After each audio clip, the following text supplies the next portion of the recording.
안녕하세요. 황혼의 고백입니다. 오늘 소개해드릴 사연은 전원 생활을 하며 조용히 여생을 보내던 한 어머님의 이야기입니다. 아들의 사업 실패와 사채 빚으로 이제는 마지막 남은 땅을 팔아야 하나 말아야 하나 깊은 고민에 빠지셨다고 합니다. 사랑하는 자식이지만 내 노후도 지켜야 하는 현실. 여러분이라면 어떻게 하시겠습니까? 사연 속 어머님의 이야기를 함께 들어보시죠. 그리고 영상이 마음에 드셨다면 구독과 좋아요로 함께 공감해주세요. 여러분의 따뜻한 관심이 큰 힘이 됩니다. 그럼 오늘의 이야기 시작합니다. 저는 올해 70입니다. 서울에서 살다가 남편을 따라 그의 고향으로 내려온 지 5년이 되어갑니다. 남편은 서울에서 작은 사업을 했었지만 결국 빚만 남기고 사업을 접었고 서울집을 팔아 빚을 갚고 부모님이 물려주신 시골 땅으로 내려왔죠.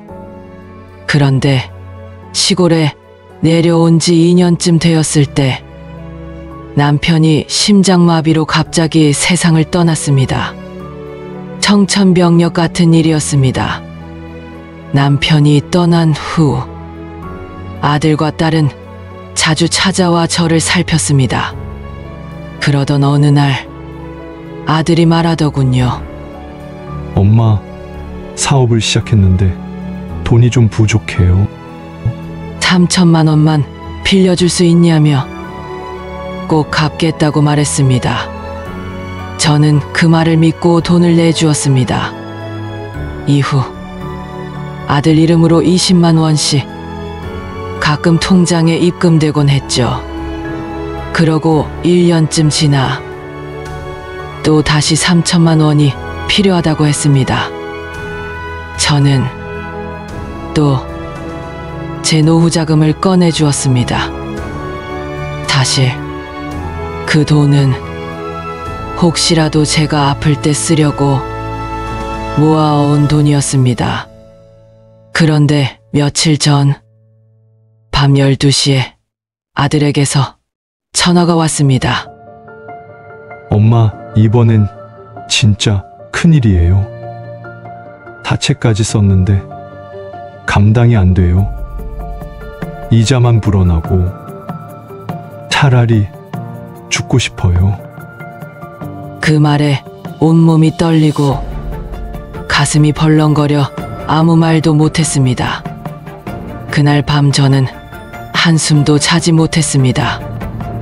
아들은 말했습니다. 자체 이자가 불어나 1억 가까운 빚이 생겼고 매일 밤낮으로 협박을 받는다고 했습니다.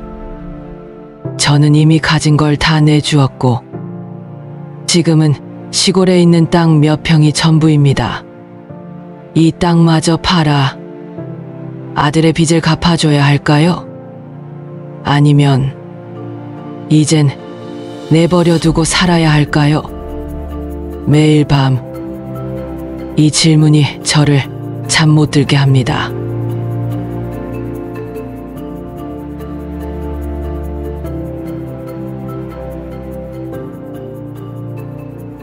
어머님, 자식은 부모 마음을 너무 잘 압니다. 그래서 더 기대고 더 약하게 나올 수도 있어요. 지금은 냉정하게 판단하셔야 해요. 아드님이 정말 회복하려면 이번엔 스스로 일어나야 합니다. 저도 70대입니다. 제 남편도 예전에 자식 일로 전 재산을 정리했는데 결국 돌이킬 수 없는 결과만 남았습니다. 도와주는 게 항상 사랑은 아닙니다. 아이가 성인이라면 인생의 무게도 본인이 져야죠. 솔직히 말해서 자체까지 쓴 건 너무 위험한 짓이네요. 도와주고 싶은 마음 이해하지만 1억을 갚아주면 다시 반복될 확률도 높습니다. 전문가 상담도 함께 받게 하세요. 어머님, 저도 아들 키우는 엄마예요.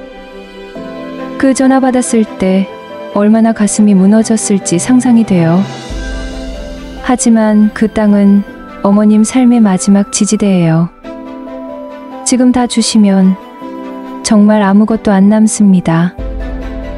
꼭 신중하게 결정하세요. 감정적으로 판단하지 마세요. 아들이 정말 극단적인 생각을 하고 있다면 땅을 팔 게 아니라 병원에 데려가야 합니다. 지금은 돈이 아니라 심리치료와 조정이 필요한 시점입니다.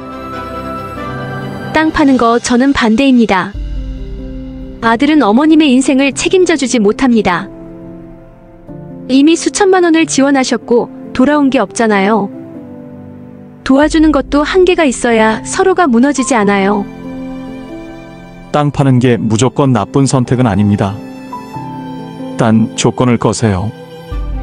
다시는 돈 문제로 연락하지 않겠다는 서약서, 상담, 치료 의무 등 제기할 수 있는 구체적인 계획과 조건을 세워야 해요.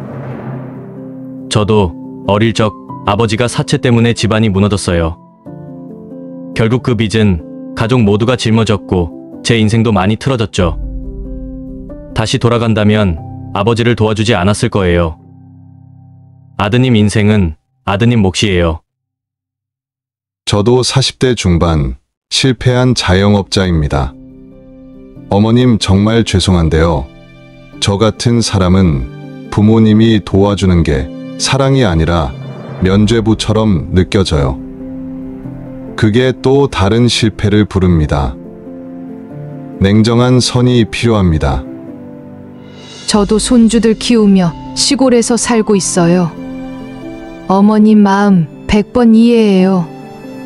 하지만 자식도 인생의 주인입니다. 땅은 어머님 마지막 보루예요. 마음은 줄 수 있어도 몸까지는 주지 말라는 말 꼭 기억하세요. 저는 60대 중반인데요.